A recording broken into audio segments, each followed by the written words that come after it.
Hello and welcome to Mr. Valentin's YouTube video for A Christmas Carol, Stave 5.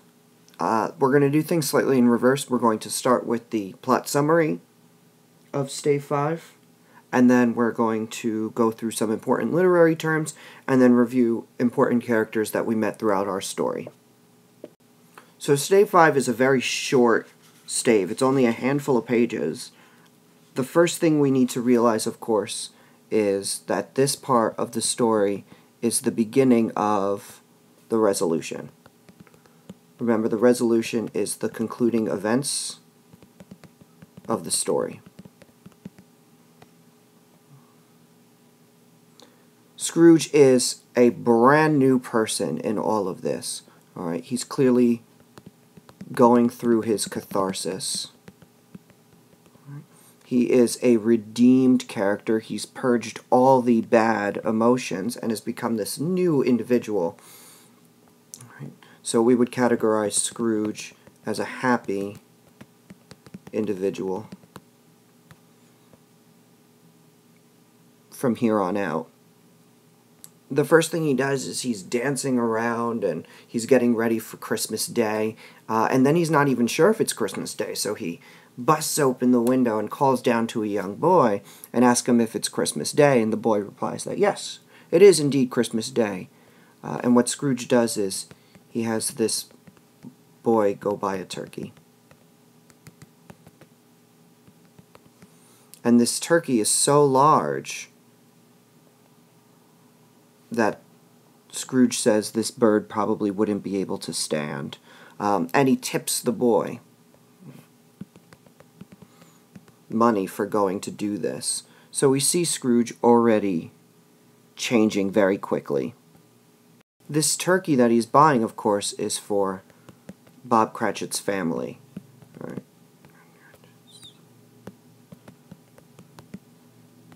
In order to show Scrooge that he's caring and showing that he loves the family, as it were.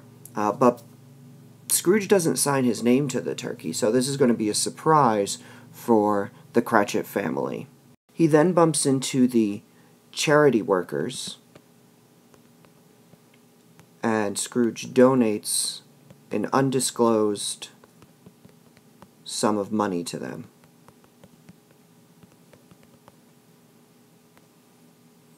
Kind of this gesture of goodwill. All right, Scrooge is completely changed and he wants to right all of his wrongs. The next thing he does is he goes over to Fred's house. Once he's at Fred's house, Fred is so excited to see him, and the story kind of concludes for the Christmas Day. And you can see in this picture on the upper right, you can see Scrooge right here, and he's all excited, to be with Fred, and Fred welcomes him with open arms. So the next day, Scrooge runs out early, trying to catch Bob coming in late, and he does. So, this all correct. So Scrooge catches Bob coming in late to work. And Bob sneaks in and immediately starts working.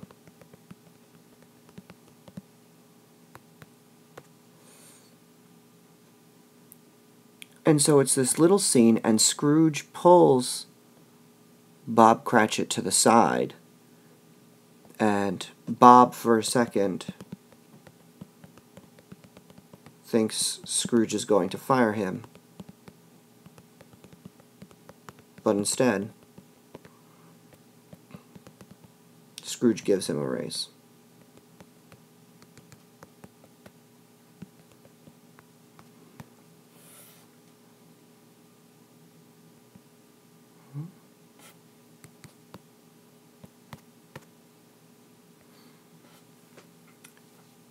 And so that kind of ends the story, all right?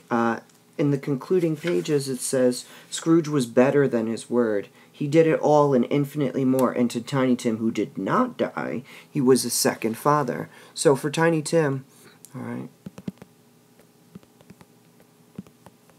Scrooge is the second father.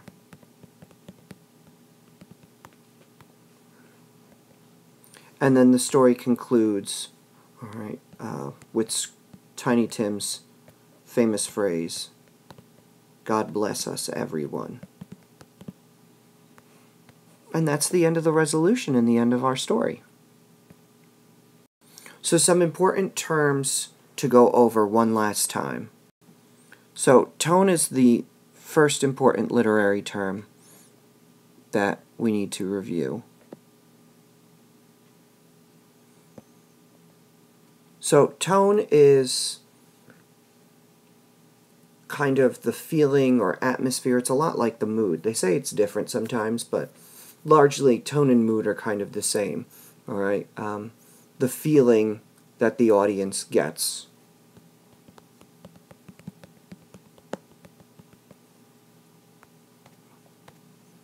While reading the story.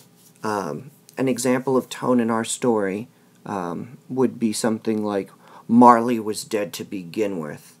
All right, the story begins with this kind of creepy moment. A second literary term is foreshadowing. Foreshadowing is a subtle hint at future events. An example of this would be something along the lines that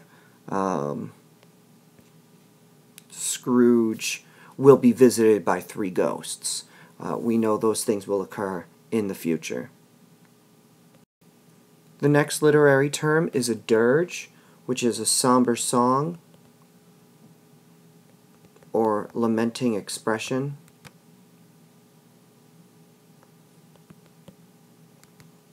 And it expresses grief or mourning, usually associated with funerals or something sad. We hear the dirge in this story right after Jacob Marley opens the window, and there's all these kind of spirits wandering about.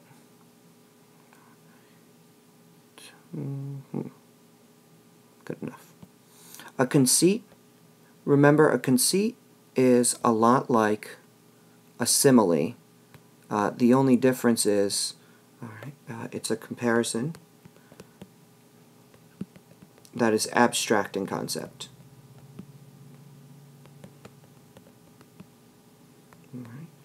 You know, it'd be one thing, you compare someone to a flower, that's more of a metaphor or simile because that's something that we understand. But if you compare someone to, who knows, a deck of cards, that's a little peculiar. It's not necessarily clear what the comparison is. A simile, remember, is a comparison that uses like or as. We already went over the resolution of the story, but again, it is the concluding events of the story.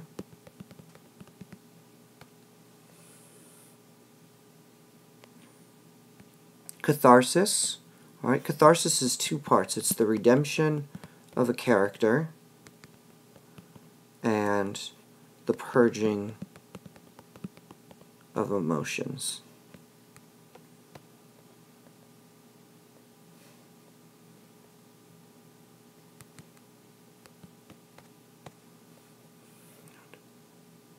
And finally, we have onomatopoeia. Onomatopoeia is the last one, which is a word that imitates or suggests the source of the sound it describes. And those are the important literary terms, I'd say, for largely for the story, but also a lot of focus in the resolution, especially with catharsis, because that's what Scrooge is going through at this moment. Alright, finally we're going to look at some important characters. This is just a quick review. Alright, Belle is Scrooge's ex-fiancée. Right? They were going to get married, but then decide against it. All right. In this moment, in the final moments where they're together, Belle says something along the lines of her being a dowerless girl, and why would Scrooge choose her? And a dowry is the money, goods, or estate that the woman brings to a marriage. And so since she doesn't have a dowry, she's confused why Scrooge would ever like her. Bob, all right, of course, is the clerk, Scrooge's clerk. The caroler was one of the first characters we met who sang a song to Scrooge. He sang, "God rest ye merry gentlemen." And Scrooge threatens him with a ruler. The charity workers initially ask for a donation, and Scrooge initially says no. Dick Wilkins was an apprentice with Scrooge. Fan is Scrooge's sister, Fred's mother.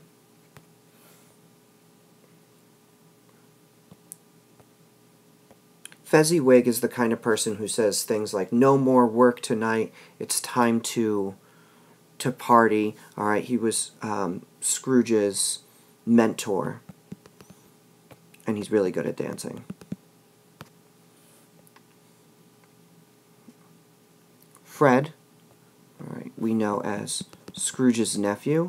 And I think it's Scrooge's nephew that really is the culminating point of our story. Not Tiny Tim so much. Tiny Tim pulls at our hearts. But it's Fred, because Fred is such a nice person. And when he kind of talks badly of Scrooge when he plays the game Yes and No, that's a problem for Scrooge. All right.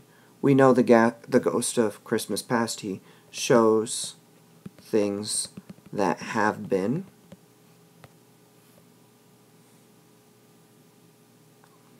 Present, all right, shows Christmas Day.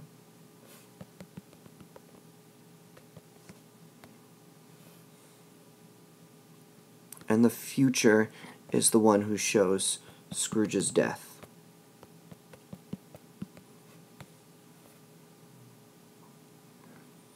Marley, we know as Scrooge's ex-business partner.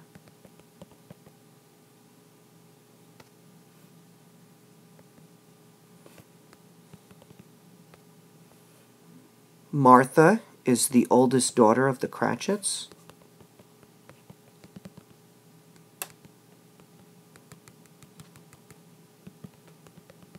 Who almost doesn't come home.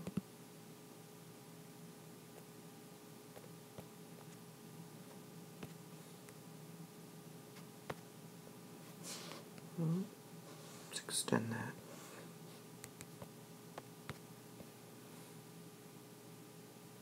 Mrs. Cratchit, all right, Bob's wife. She's the one person who really says unpleasant things about Scrooge. She says things about how he's odious and stingy and hard and terrible. She's very vocal about her hatred towards Scrooge, so definitely note that. Mrs. Fezziwig, of course, is Fezziwig's husband.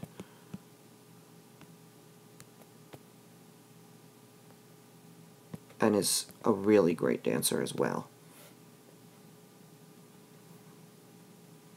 And Scrooge, of course, is our protagonist of the story.